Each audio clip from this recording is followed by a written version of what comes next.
Former President Trump is endorsing Ohio Congressman and House Judiciary Chairman Jim Jordan to become the next Speaker of the House. Trump praising Jordan on Truth Social yesterday, writing this: "He is strong on crime, border, our military vets, and the Second Amendment. He will be a great Speaker of the House and has my complete and total endorsement."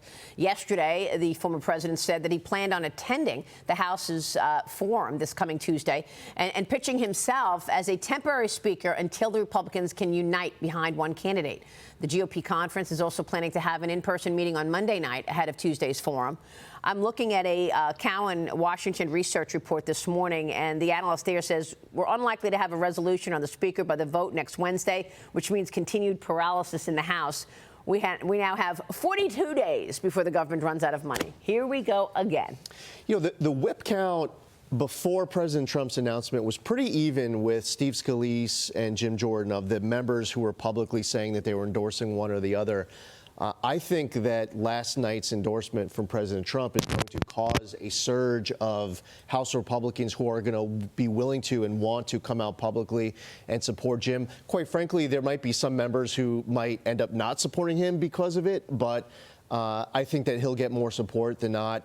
It's also worth pointing out President Trump made a big deal of Jim Jordan's excellent wrestling career. Yeah. Apparently, this is very important to President Trump as well. That's right. That's right. These are, Jim has been leading the oversight. And listen, well, he's the chairman of the Judiciary Committee, Jim Jordan, and a lot of people are wondering where those investigations stand. Should he become Speaker, who's going to take the chairman of the Judiciary Committee? Maybe it ends up helping even more. Listen, if Hunter was watching Cheryl explaining that President Biden and Xi are going to meet again, Hunter's thinking, I owe all this money in legal bills, and he starts coming up with ideas.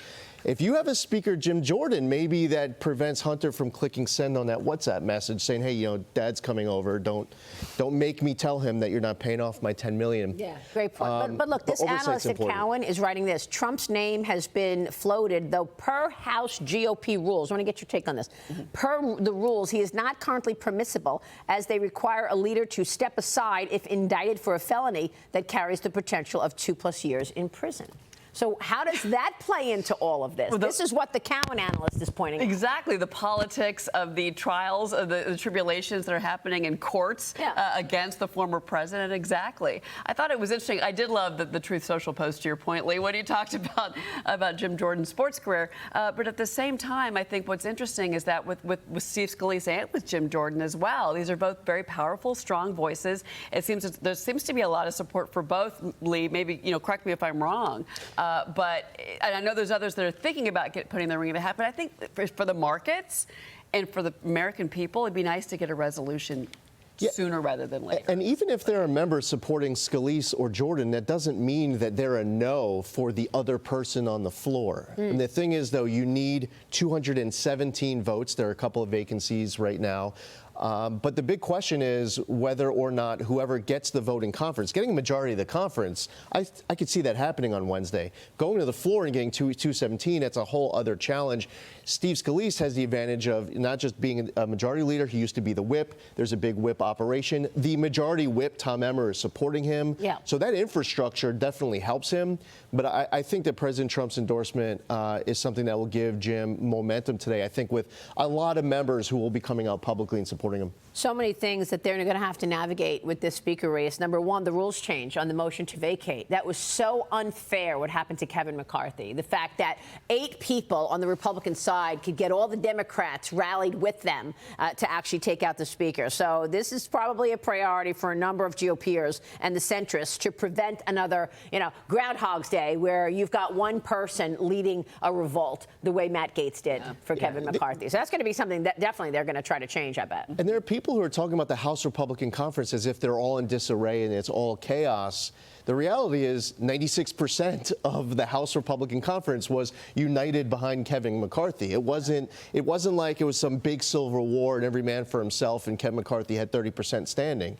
He had almost 100%, but because of this motion to vacate, it wasn't enough. And Maria, I'm glad you brought up the market perspective in all of this, because, and you were pointing this out, I believe, yesterday, that we're coming up against another budget deadline in November. That's right around the corner. Yeah, 42 days. How many days? 42 days. How many days are they going to be working? Are they actually going going to be on the calendar working in those days, and that makes the market nervous. The other issue that they're no doubt going to be talking about is Ukraine funding, right? 117 House Republicans voted against the Ukraine funding. That was last week. That accounts for 27% of the House. Jordan voted against the Ukraine aid as well as the continuing resolution. Scalise voted for both. Yeah, and then that's the problem is fiscal responsibility. I'd say if you look at it right now, that's why the 10-year Treasury is getting close to 5%, right? Because we don't have people that are fiscally responsible in Congress. So I think that's going to be a huge issue, especially as we get closer to the election, is everyone's getting really, really aware of the fact that Congress spends way too much money, and that's why we're seeing the bond vigilantes right now really raise interest rates. And, when that debt becomes to a point where a percentage of the net interest margins that we're just paying on that interest becomes so big, everybody's watching that. And I think that's going to be a huge, huge part of, the campaigns coming up. Already, the interest paid on the debt, I believe, is more than what we spend on defense, right? I mean, defense is what, $826 billion? Is that out of control and rising? The interest on the debt of $33 trillion is what? $1.5 trillion. And the cost of borrowing keeps going up and up. Yeah, there you go.